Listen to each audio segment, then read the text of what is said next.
এক বাদশার দরবারে একজন জাদুকর ছিলেন। সময়ের পরিক্রমায় একসময় তিনি বুড়ো হলেন।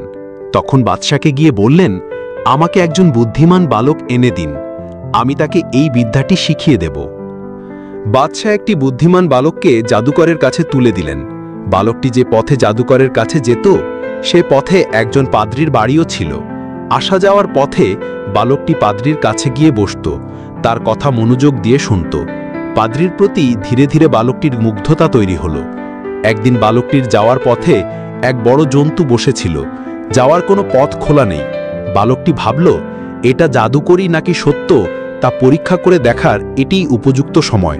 সে একটি পাথরের টুকরো কুড়িয়ে নিয়ে বলল, হে আল্লাহ, যদি পাদ্রীর আমল তোমার কাছে জাদুকরের আমলের চেয়ে ভালো এবং পছন্দের বলে মনে হয়, তাহলে এই জন্তুকে মেরে ফেলো, যাতে মানুষের যাতায়াতের পথটি খুলে যায়। এই বলে বালকটি পাথর ছুঁড়লে জন্তুটি মারা গেল। বালক এবার পাদ্রীর কাছে এসে সব খুলে বলল।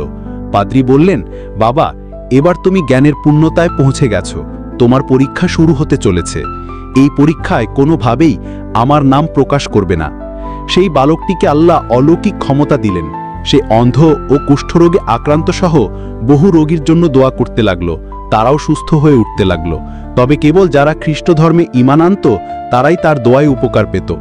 একদিন বাদশার এক ঘনিষ্ঠ ব্যক্তির চোখের অন্ধত্বও তার দোয়ায় সেরে গেল।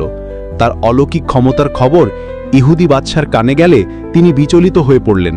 বালকটির ধর্মে ঈমান আনা কিছু লোককে বাদশার আদেশে হত্যা করা হলো।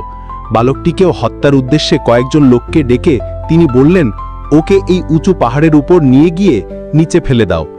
বালক আল্লাহর কাছে দোয়া করলে পাহাড় কাঁপতে লাগলো। ফলে সে ছাড়া সবাই পাহাড় থেকে পড়ে মারা গেল। এবার বাদশা তাকে অন্য একদল লোকের হাতে তুলে দিয়ে বললেন, একে একটি নৌকায় চড়িয়ে সমুদ্রে নিয়ে ডুবিয়ে দাও।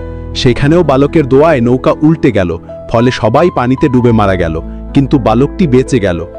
এবার সেই বালক বাদশাকে বলল, আপনি যদি আমাকে হত্যা করতেই চান, তাহলে এর সঠিক পদ্ধতি হলো একটি খোলা ময়দানে মানুষ জমায়েত করুন। এরপর বালকের রবের নামে বিসমিল্লাহ রব্বিল গুলাম বলে শুরু করছি, এই কথা বলে আমার গায়ে তীর ছুড়ুন, তাহলে আমি মারা যাব। বাদশা তাই করলেন। বালকটি মারা গেল।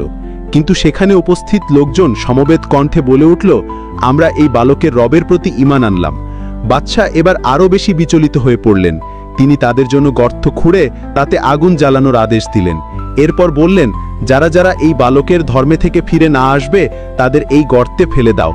একে একে সব ঈমানদার এগিয়ে এসে সেই গর্তে লাফ দিল। শেষে এলো একটি মারির পালা। তার সঙ্গে একটি শিশুও ছিল। তিনি একটু ইতস্তত করলে শিশুটি বলে উঠল, মা, ধৈর্য ধরুন, আপনি সত্যের উপর আছেন।